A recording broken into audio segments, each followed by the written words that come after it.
Hi guys, welcome back to the channel. So, this weekend, Manchester United take on West Ham United at Old Trafford. It's the return of David Moyes to the Theatre of Dreams. Of course, where it all went wrong for him. And yeah, I mean, it'll be a tough match. It'll be another very difficult match for us. But we know if we win and we pick up those 3 points, we can be up as high as third position in the Premier League by the end of Sunday. Yes guys, and if you do want to support us, don't forget to like, comment and subscribe if you are new, and let's get into the preview.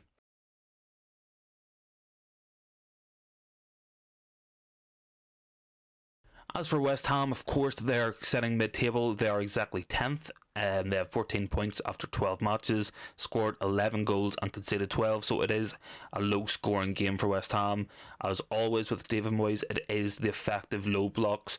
They're hard to beat, and teams do deploy them because they are hard to beat. And whenever you're coming up against better sides with more technical players, the best way to limit that is to limit the space in behind and out wide, and that's something West Ham will do for sure in this match. They'll sit back, they'll have 4 defenders, and they'll have their 2 in front, and they'll press predominantly through their front 4. So once we bypass the initial press, we should be into a bit of space before we come up against their backline. So it's important for this match that we use the pitch and make it as big as possible, use the wide players, and start creating chances. West Ham, they have lost 6 matches so far this season, which is a little unlike them. They have won 4, and there's less draws than they typically would have. But they're a low scoring team. Teams don't tend to score a lot of goals against West Ham, so it could really be an instance of the first goal is key in this match. Whoever gets the first goal might find themselves winning the match. I think if we get the first goal, we drag them out. They have to come out to play football. It'll leave space, and with players like Christian Eriksen, Bruno Fernandes, Lisandro Martinez, Luke Shaw finding balls in behind for runners, I think we can really start to open up West Ham. That first goal is the most important one, and whoever gets it might have the 3 points in the bag.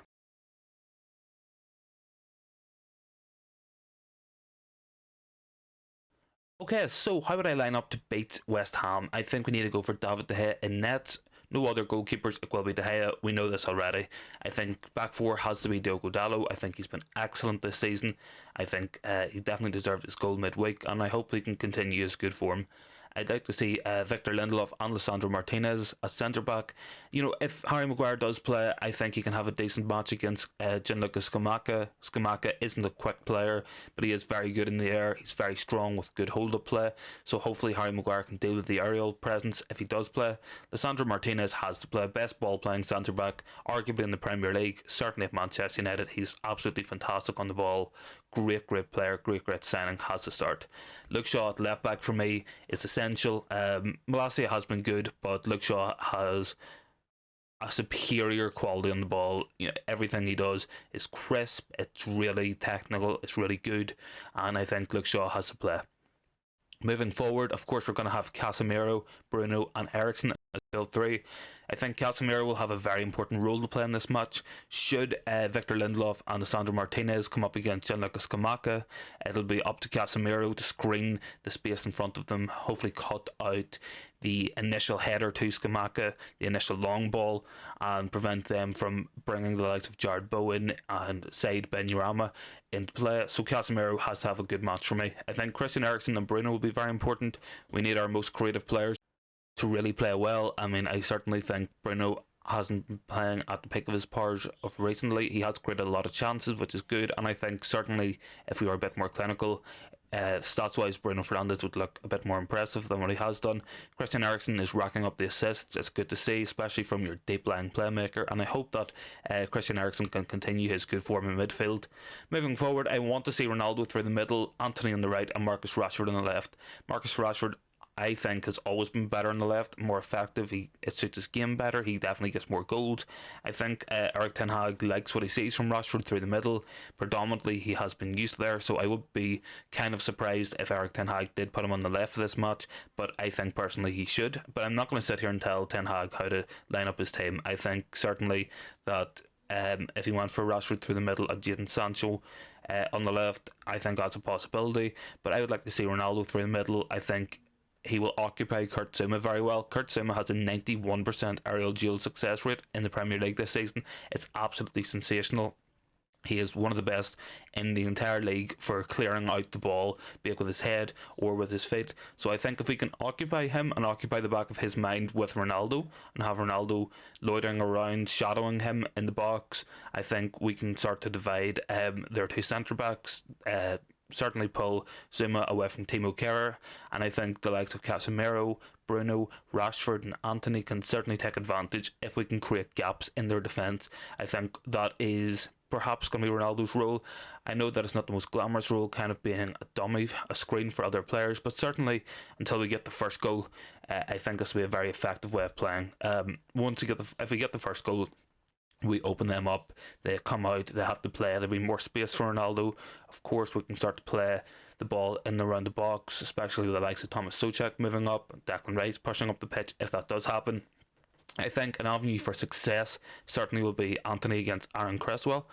Their left back, Cresswell, gets very high up the pitch, and I'd like to see him get isolated by Antony on one-on-ones. I think Antony can certainly get the better of Aaron Cresswell, and if he does, I think we'll be in for a successful match.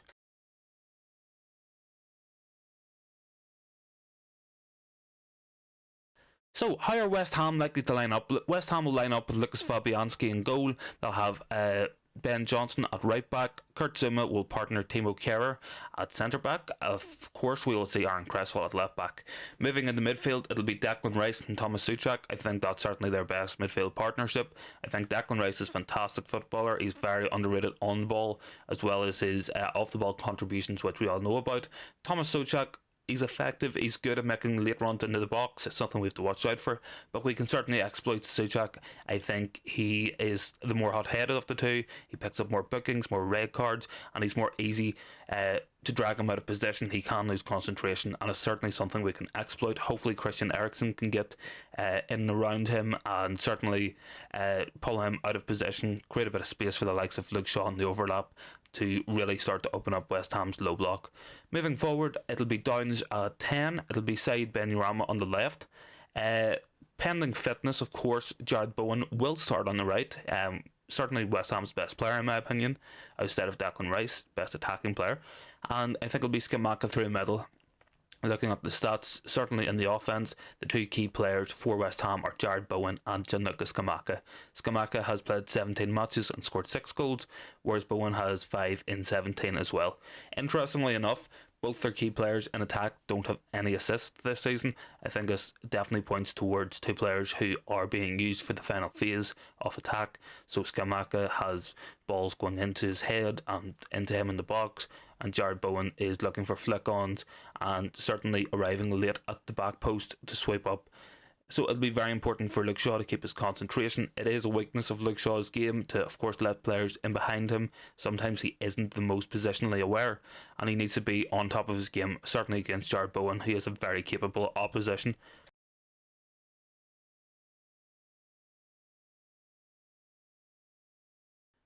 Key man for West Ham, of course, is Declan Rice. Certainly one of the best midfielders in the Premier League. He's really took his game to another level, certainly with the ball. So what do we know about Declan Rice? So he's 23, 17 appearances, 1 goal, 2 assists this season. That's quite good for a typical number 6. He's making 58 passes per game in a team that don't hold a lot of possession, so Declan Rice certainly is the focal point for West Ham building up. He is their outball. He is the player who the centre-backs look to playing into before moving it up the pitch. Declan Rice averages 2.5 tackles per game and 2.5 interceptions per game. So he certainly is a player to stop counter-attacks and to really screen that back four. He's a very, very talented player, very good player. He's the West Ham captain at age 23. I think certainly he is better than West Ham. I think a move could be on the cards for him in the summer, so long as he's not priced out of it. And yeah, I mean, Declan Rice is a very capable player, and we need to beat his protection off that back four if we are to win this match. Interestingly enough, we did that by targeting his partner in the double pivot, Thomas Souček. If we can get Souček dragged out of position, Declan Rice will be forced to come over and cover, and when that happens, it'll vacate space for late runners. Hopefully Christian Eriksen can get on, bypass Declan Rice if he's covering for Souček, and that'll help to create a bit more space in front of their back four as well. Whenever that happens, whenever the space is created, it'll drag players out of the low block, it'll move them about just like little chess pieces on the board, and we can find our overloads out wide. and certainly that is an avenue for success in this match.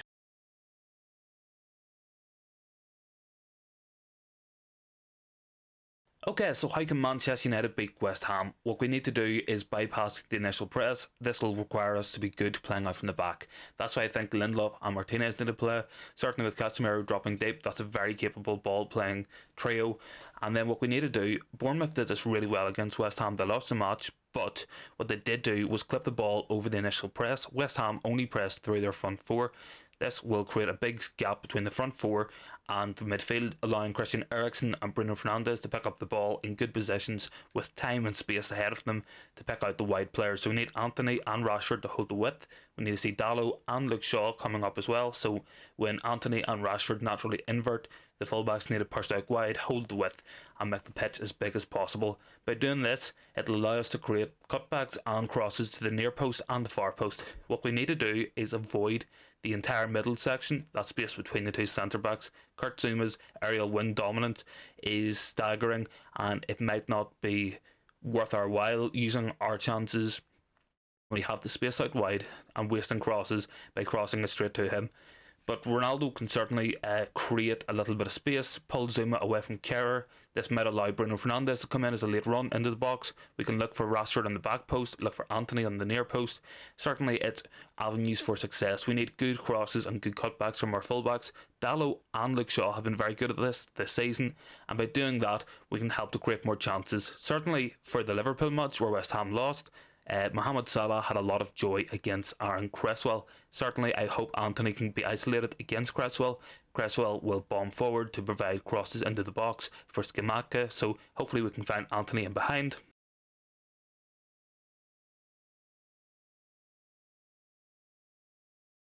And yeah, if we do that, I'm sure that there will be avenues for success in this match. Certainly, I think that we can win this match. For my prediction, I'm going to go for a 2-0 win to Manchester United. I think Marcus Rashford will score, and I actually back Cristiano Ronaldo to get a goal as well. I think Rashford will get the first goal, with Ronaldo scoring a goal later on in the match when it becomes more stretched, a bit more space, and I think we'll pick up a 2-0 win, and we'll head up the table into fourth, into third, and it'll be an even better weekend for Manchester United going into what is another big week in the season. Of course, Real Sociedad on Thursday night.